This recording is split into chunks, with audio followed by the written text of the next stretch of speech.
Какое у нас сегодня марта? Вчера было 4-е, 5-е. 5 марта. Выезжаем на подкормку. Сейчас у нас минус 10. Будем пробовать заводить. Пока музыку поставим, да. ХТЗ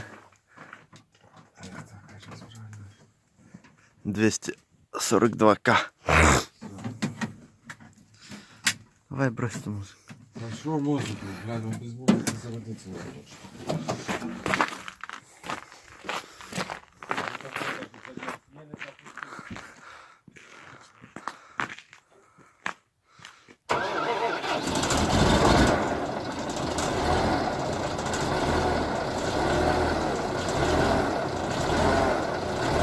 В прошлый раз заводили вчера утром.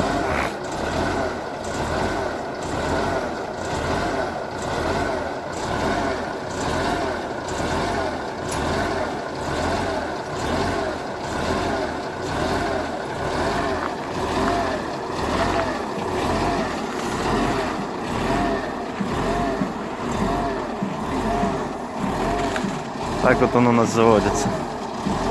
У нас 350 моточасов. Брали в конце лета его.